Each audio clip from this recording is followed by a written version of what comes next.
कि मेरे पास करोड़ों रुपए है, मैं जब चाहूं तब श्रीमद् भागवत कर सकता हूं। बड़े बड़े अरबपति खरबपति बैठे रह गए और प्लान बनाते रह गए और श्रीमद् भागवत का एक श्लोक भी नहीं सुन पाए। जब तक माता पिता का आशीर्वाद न हो और साक्षात राधा कृष्ण की कृपा न हो तो कोई भागवत का एक श्लोक भी नहीं सुन सकता। और इस परिवार का ऐसा सौभाग्य है, इसी स्थान पर, इसी परिवार में व्यासपीठ पर कोई और नहीं, हम ही बैठे थे और ये तीसरा भागवत प्रारंभ हो चुका है। एक बार पुनः जोरदार ताली श्री शुक्ला जी के परिवार के लिए। ये हमारे जीवन का पहला भागवत है, ध्यान दीजिएगा। ऐसे तो हम एक एक मंच पे 8-8 बार 9-9 बार लगातार कहे हैं। बाहर बॉम्बे में, कलकत्ता में हमने एक एक मंच पे 8-8 10-10 बार कहा है, लेकिन वो किसी एक का नहीं होता है। मंच वही रहेगा, एरिया भी वही रहेगी, लेकिन आयोजक उसके और हो जाया करते हैं। लेकिन ये शुक्ला परिवार का आशीर्वाद है, माता पिता गुरुजनों का आशीर्वाद है। किसी स्थान पर, उसी परिवार में तीसरी बार हम भागवत कहने चल रहे हैं। ये माता पिता आकाशुर भगवान श्री कृष्ण की कृपा। नहीं तो बड़े बड़े अरबपति खरबपति केवल प्लान बनाते हैं और जहां से आए हैं वहां का टिकट कन्फर्म हो जाता है। पता चला कि सुनते सुनते सुनते सुनते वो गए। और भगवान श्री कृष्ण ने कहा है,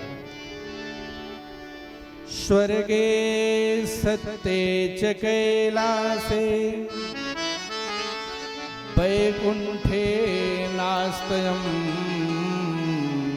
रसः अतः पिबन्तु सद्भाग्या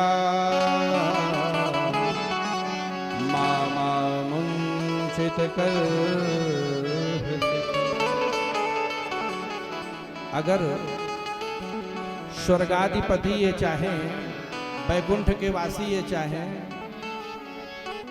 गिरनार भगवान गिरिनाथ चाहे कि कैलाश में भी लोग बैठ करके भव्य भागवत कराएं, तो आप जानते हैं स्वर्ग में वैभव सामग्री खूब है, आनंद खूब है। वहां पे इंद्रपुरी में, अलकापुरी में आनंद ही आनंद है। अप्सराएं हैं, नित्य गान खूब चल रहा है, वैभव खूब है।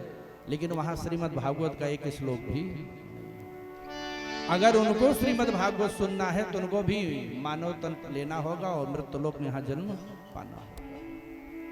इसलिए लिखा है ना, बड़े भाग मानुष तन पावा अशुर दुर्लभ सदग्रंथन गावा। तो स्वर्गे सत्ते च कैलासे वैकुंठे नास्तयं रसः। ये आनंद, ये सौभाग्य न स्वर्गाधिपतियों को पता मिला है, न वैकुंठ वासियों को मिला है, न कैलाश वासियों को ही मिला है। अगर यह सौभाग्य मिला है तो केवल हम मानवों को मिला है, बाकी और सौभाग्य किसी को मिला ही नहीं। वो भी चाहे कि बढ़िया पंडाल लगा दें, ये सारे इंस्ट्रूमेंट बुलवाएं, संगीतकार बुलवाएं, दिव्य लाइव प्रसारण करवाएं, तो केवल विचार करते रह जाएंगे, वो एक भी श्लोक नहीं सुन सकते। इसलिए ध्यान दीजिएगा, ये 7 दिन हमारा सोने में ना चला जाए। कुछ लोग ऐसे भी हैं, ध्यान दीजिएगा, कथा करवाएंगे, दिव्य और भव्य करवाएंगे, और सुबह से ले, अच्छा आए भी इसीलिए हैं कि हमारे घर में, हमारे परिवार में श्रीमद् भागवत हो रहा है, हम कथा सुनने जा रहे हैं।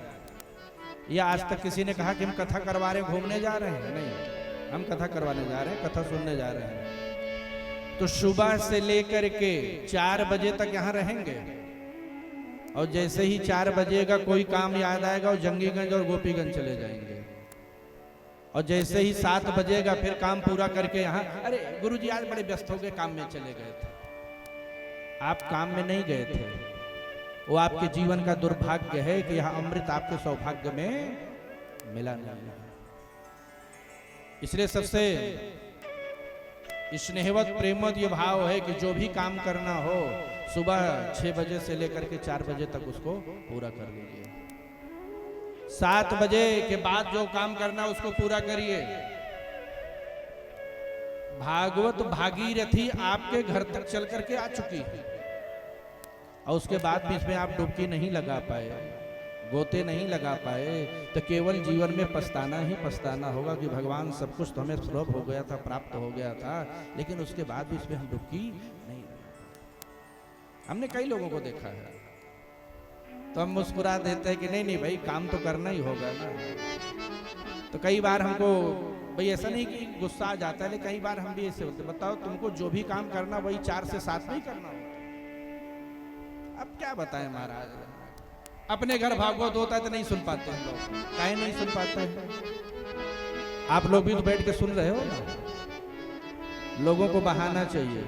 अगर कोई ये सोच ले कि घर के कार्य को करके भजन करेंगे तो गृह कार्य नाना जंजाला, घर का कार्य कभी पूरा नहीं होगा, उसमें समय निकालना होगा और नहीं निकाल पाए तो पछतावा ही पछतावा। तो आज महात्मा का दर्शन करिए, प्रातः काल उठिए, यज्ञ नारायण का दर्शन करिए।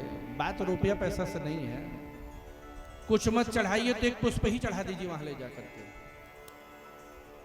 और यहाँ 7 परिक्रमा या 4 परिक्रमा लगाइए यज्ञ नारायण की, और आए हुए संत महात्माओं की सेवा बन जाए, आचार्य गुरुजनों की सेवा बन जाए, जितना हो सके सेवा में रहिए 7 दिन। और आप ऐसा भाव लगाइए कि हमारे घर में ठाकुर जी पधारे हुए भगवान, क्योंकि भगवान कृष्ण ने कहा है कि एक बार जहां श्रीमद् भागवत की कथा हो जाती है, सदा सर्वदा उस परिवार पर हमारा आशीर्वाद बना रहता है और 7 दिन तक हमारी वहां उपस्थिति हो जाती है। तो ना जाने किस भेष में नारायण, तो साक्षात राधा कृष्ण यहां पधारे हुए हैं। अब बताइए आपके घर भगवान आए हैं, अब आप 9 बजे तक सो के उठेंगे तो बात कैसे बनेगी? भगवान गणेश जी आए हैं, मंगल मूर्ति आए हुए हैं, 1000 देवता प्रत्यक्ष आपके यहाँ आवाहित हैं और पता चले कि हम 8 बजे तक स्नान ही नहीं कर रहे, तो उसका पुण्य लाभ आप नहीं उठा सकते। प्रयास करिए कि 7 दिन हमारा सोने में न बीत जाए। प्रातः काल उठना, स्नान करना, गुरुजनों को प्रणाम करना और वेदी को प्रणाम करना, और 4 परिक्रमा, 1 परिक्रमा। परिक्रमा का पुण्य धर्म जानते हैं आप लोग? यानि का निज पापानी जन्मांतर कृतानि च तानि सर्वाणि नश्यन्ते प्रदक्षिणां पदे पदे। जाने या अनजाने में कुछ न कुछ भूल सबसे हो जाती है। कुछ लोग जान के करते हैं, कुछ लोग अज्ञानता से कर देते हैं। तो हमने जीवन में जितने भी पाप कर्म कर डाले हैं अज्ञानतावश या जानकर, और जितना अपने घर से चल करके यज्ञ नारायण की परिक्रमा लगाएंगे, हमारे जीवन के जितने भी पाप हैं सबके सब भस्मीभूत हो जाया करेंगे। ये 7 दिन में गंगा जी बह रही हैं, जो कुछ इधर उधर उल्टा सीधा हो गया हो, भागवत भगवान से क्षमा मांगे, अपराध को, वो संसार के मालिक है, करुणा बरुणालय हैं। अच्छा एक बात बताइए, बेटा कितना भी गलत काम करे, पिताजी डांटते तो जरूर हैं, पर मैया समझाते हैं, जाने दो बच्चे, इनको क्षमा करिए ना। तो जब हम आप अपने बच्चों की गलती को क्षमा कर देते हो तो जगत पिता है, पूरा विश्व उन्हीं का बेटा है, तो विश्वनाथ है, सबके मालिक है, तो क्या हमारे अपराध नहीं क्षमा करेंगे?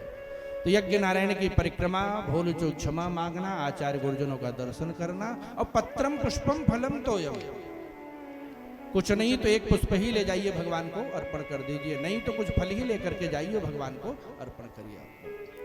इस श्रद्धा भक्ति के साथ में अगर ये 7 दिन हमने अपना बिता दिया तो भागवत भगवान, अच्छा कृपा नहीं होती तो हम लोग चल के आते ही काहे यहाँ तक? क्योंकि लिखा है ना, एहि सर आवत यति कठिना,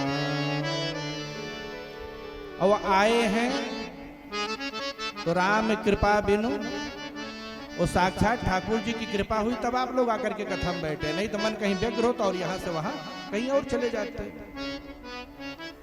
क्योंकि आप जानते हैं भागवत जैसा कोई ग्रंथ नहीं, भागवत जैसा कोई शास्त्र नहीं, भागवत जैसा कोई वेद शास्त्र कोई पुराण